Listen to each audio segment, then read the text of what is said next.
네, 안녕하세요. 안녕하세요. 자, 오늘은 네. 우리 시인님이 들고 오신 선곡. 네. 이 J-팝이네요. 네네. 요네즈 켄 씨의 네. 스트레이십. 예. 이런 노래도 들으시나요? 아니, 얻어 걸린 거죠. 얻어 걸렸고, 사실 뭐, J-pop 들을 일이 최근에 별로 없었는데, 알아보니까, 네네. 그, 요네스 켄 씨가 2020년에 글로벌 음반 판매량 3위 했더라고요. BTS 1, 2위하고. 그래서, 뭐지? 그러고 이제 들여다봤는데, 표제의 곡이 네네. 이러쿵저러쿵 이야기가 있어서, 좀 이야기해보면 재밌겠다. 네네. 요즘 조금 네. J-팝이 이제 조금씩 찾아듣는 듯한, 네네. 그러니까 세대 교체가 조금 일어나고 있는 듯한 느낌이에요. 네. 근데 그거의 중심에 선 어. 아티스트인가요? 네, 그런 것 같아요. 그러니까 좀 보편적으로 많이 듣는, 특히 동북아 쪽에서 많이 듣고, 네. 저 뭐 세계적으로도 알려지고 그런 네. 것 같아요. 저도 이제 되게 처음 들어봤는데 네. 일단 연주나 네. 믹싱이 굉장히 잘 돼 있는 음악이고 네. 그다음에 약간 무슨 애니메이션 주제가 느낌도 많이 나고 맞아요. 네. 실제로 그 킥백이라고 하는 곡이 네. 체인소맨, 체인소맨. 네. 주제곡으로 쓰였을 거고요. 그 다음에 이제 워낙에 레몬이라는 곡이 유명해요. 일본의 아마 드라마 주제곡이어가지고 그 곡 때문에 7년도인가 그때 확 떠가지고. 네. 그래서 그러면 이게 이제 번역을 하자면 길 잃은 양인데 네. 어떤 내용인가요? 일단은 이제 곡 전체의 느낌을 좀 말씀드리면 네. 약간 디스토피아적인 미래를 그려내는 듯한 그런 애니메이션의 주제곡 같은. 네. 그러니까 뮤직비디오도 기괴한 양 탈을 쓰고 배경에 그런 디스토피아적인 어떤 풍경들이 애니메이션으로 쫙 흘러가더라고요. 네네. 그래서 그런 전반적으로 이제 음울한 분위기 이 속에서 어떤 의지를 불태우는 듯한 그런 느낌의 곡이었다고 생각이 들고요. 그 다음에 스트레이쉽, 그러니까 길 잃은 양은 기독교적인 구원과 관련이 있죠, 당연하게. 네, 그렇죠. 그러니까 마태복음에 보면 너희는 어떻게 생각하느냐, 어떤 사람에게 뭐 양 100마리가 있는데 그 가운데 한 마리가 길을 잃었다고 하면 그는 아홉 마리 산에다 남겨두고 길 잃은 양을 찾아 나서지 않겠느냐, 이런 구절이 있더라고요. 그래서 찾아보니까. 그러니까 우리가 흔히 기독교의 그 예수를 목자라고 비유를 하고 네. 거기서 이제 그 그림이 그 길 잃은 양을 이렇게 그 떠매고 오는 그런 그림 성화들을 잘 봤던 것 같아요. 맞아요. 그런 것과 관련이 있고, 일단은 이제 전반적으로 보면 지금 거의 끝나갑니다만 팬데믹 상황에 그 암울한 세계 그런 것도 좀 떠오르고요. 그 다음에 그 안에서 인간의 갈팡질팡 같은 것도 좀 떠오르고, 그 다음에 이제 그 끝에 가면 그러면 이 혼란스러운 세계에서 인간과 세계에 대한 구원은 가능하냐, 뭐 이런 질문들을 던지고 있는 것처럼도 보여요. 그래서 절망적이기도 한데 또 한편으로는 그 절망 속에서 어떤 인식의 전환 같은 게 이루어지는 것 같은 그런 느낌도 들었습니다. 자, 처음에 이제 태어난 날의 기억을 떠올릴 수 있어? 시나리오의 가장 첫 대사를 무대는 돌고 돌며 연극은 계속되지, 무대 뒤에는 산타마리아가 없어, 이런 그 가사로 시작이 되는데요. 되게 인상적이죠. 나 혹은 우리의 어떤 기원에 대해서 묻고 그때 기억을 떠올릴 수 있어? 라고 묻는다고 하는 것은, 뭔가 이 기원에 대해서 묻는다고 하는 것은 요 세계에 대한 어떤 회의가 좀 전제되어 있는 경우가 많거든요. 그렇고 그 다음에 이제 시나리오, 무대, 연극 이런 말들이 나오는데 저는 이게 이제 삶의 공간, 삶의 여정 혹은 삶의 시간으로 대체될 수 있다고 생각 들어요. 그런 비유라는 생각이 들고, 왜냐하면 산타마리아가 없다. 알다시피 이 산타마리아, 성모 마리아는 구세주를 잉태하고 태어나게 하는 존재인데, 산타마리아가 없다라고 하는 것은 우리 세계에 더 이상 어떤 구세주가 나타날 희망이 없다. 그래서 결국 인류와 세계는 구원 가능하지 않은, 그러니까 구원 불가능한 어떤 지점에 놓여 있다. 뭐 이런 얘기를 이제 암울하게 하고 시작하는 것 같아요. 자, 그 다음 가사가 이제 처음이자 마지막인 노래를 제대로 불러줄 수조차 없건만 감독들은 침묵을 지키네. 마지막 화의 각본은 아직 완성되지 않았어. 기도하듯이 나는 입을 열었지. 이렇게 되는데, 여기 좀 재미있는 게 처음이자 마지막 노래인 것 같아요. 그러니까 어떤 기원과 종말이 이어져 있는 느낌일 수도 있고, 아니면 진짜 마지막에 어떤 구원을 갈구하는 그런 노래일 수도 있는데 뒤에 나오는 기도일 수도 있고, 그리고 이제 여기 감독이 아까 무대, 시나리오 뭐 이런 게 나왔으니까 이건 신의 비유로 느껴져요. 그런데 이 신은 아무것도 하지 않아. 이 우리 삶에 대해서 아무것도 하지 않아요. 그렇지만 인류의 마지막은 아직 결정돼 있지 않았어. 세계의 종말은 아직 마련돼 있지 않았어. 이걸 뭐 희망적으로 봐야 될까 어떨까는 잘 모르겠습니다만 어쨌든 신은 여기 이 세계에 대해서 개입하지 않고 또 뭐 구원할 희망도 없고 그렇지만 우리의 어떤 종말은 아직 완성되지 않았어. 이렇게 가고 있죠. 그 다음에 이제 그 1000년 뒤의 미래에 우리가 살아있지 않겠지.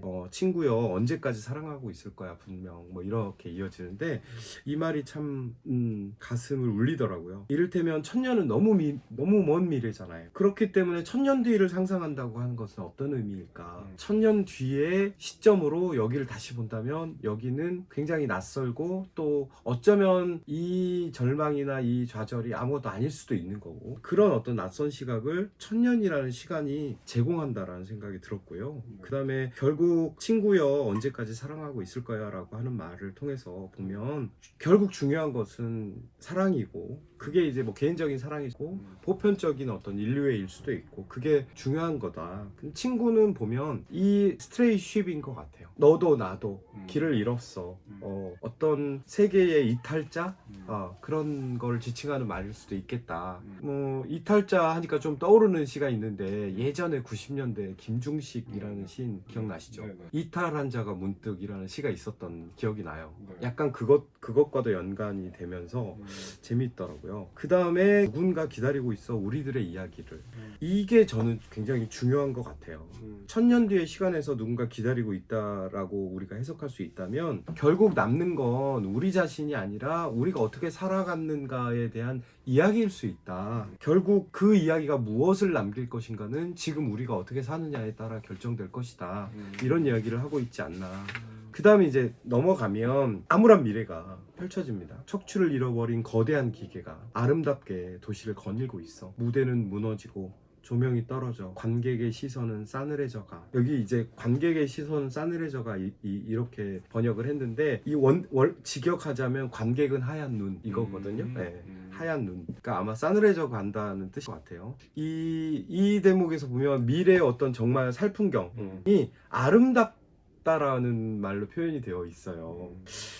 이게 이제 약간 역설적이기도 한데 지금 이 풍경 속에는 인간이 없잖아요. 인간이 만들어 놓은 세계도 없고 뒤에 무대는 무너지고 조명이 떨어진 것처럼 우리 세계는 망했어. 그런데 그 세계를 거대한 기계가 아름답게 거닐고 있다라고 하는 표현을 보면 어쩌면 인간에 대한 어떤 회의도 여기 들어있지 않을까. 인간이 없는 세계에서 역설적으로 아름다움을 이야기하게 된다는 게 그런 인간에 대한 어떤 회의 같은 게 좀 들어있지 않을까라는 생각이 들었고요.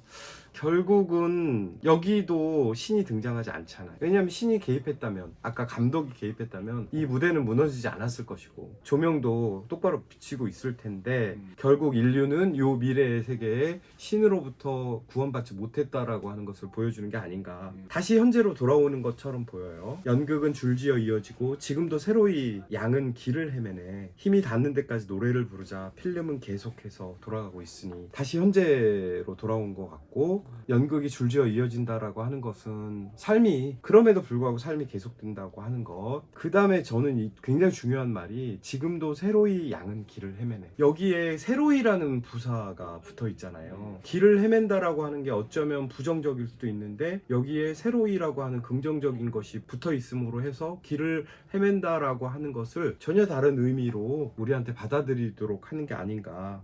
그래서 결국 이 삶의 무대를 채웠던 것은 길 잃은 양들 아니었을까? 길 잃은 양들이 그러니까 어떤 양떼로부터 벗어난 존재잖아요. 그러니까 조금 더 해석을 해보자면 뭐 신의 교리 아니면 일반적으로 돌아가는 어떤 세계의 원리 거기서부터 벗어난 자이잖아요. 그러니까 새로이가 가능한 것 같아요. 왜냐하면 이들은 늘 다니던 길이 아닌 안 가본 길을 가고 있는 자들일 거라는 거죠.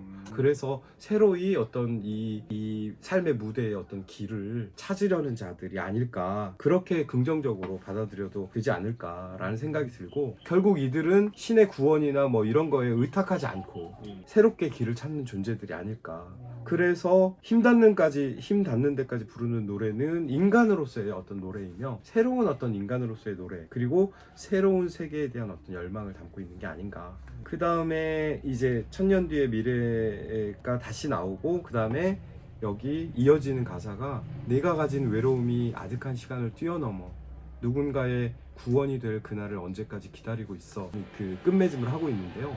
저는 이 마지막 부분이 굉장히 좋았습니다. 그러니까 외로움이 구원이 된다는 말이 굉장히 역설적이잖아요. 근데 외로움의 정서라고 하는 것은 결국은 길을 잃은 자, 방황하는 자, 또는 새롭게 길을 찾는 자의 어떤 감정일 거란 말이죠. 그게 결국은 우리의 구원이 될 거야 라고 이야기하고 있는 것처럼 보여서, 결국은 인류를 구원할 자가 산타마리아가 잉태한 구세주나 신이 아니라 불완전해 보일지라도, 또 불안해 보일지라도 그렇게 이탈해서 새로운 길을 찾아가는 자들의 몫이 아닐까, 뭐 그런 생각에 이르게 됐어요. 그래서 저는 너무 재밌더라고요. 이걸 해석해 나가는 것도 너무 재미있고, 길지 않은 가사에서 이런 어떤 인식의 전환들을 담아내고 있다고 하는 것도 되게 재밌고. 그러니까 길 잃은 양 그러면 네. 되게 부정적인 이미지인데, 그렇죠. 이 가사를 통과하니까 네.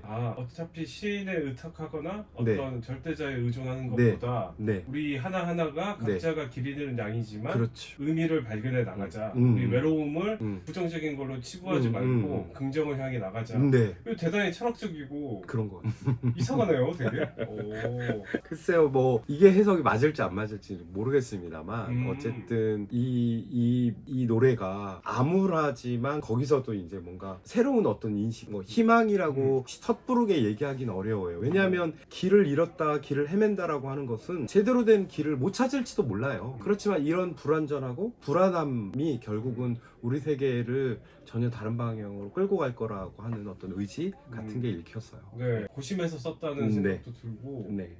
되게 잘 짜여져 있는 그런 구조 같아요. 그런 것 같아요. 가사가. 네. 이런 노래였구나. 네. 네. 그래서 저희 김시희님이 요네즈 켄 씨의 스트레이십을 해석을 해주셨는데, 저는 이런 생각입니다. 이런 생각이 드시다면 댓글로 달아주시면 감사하겠습니다. 네. 자, 오늘 너무 수고하셨습니다. 여기까지 하겠습니다. 감사합니다. 고맙습니다.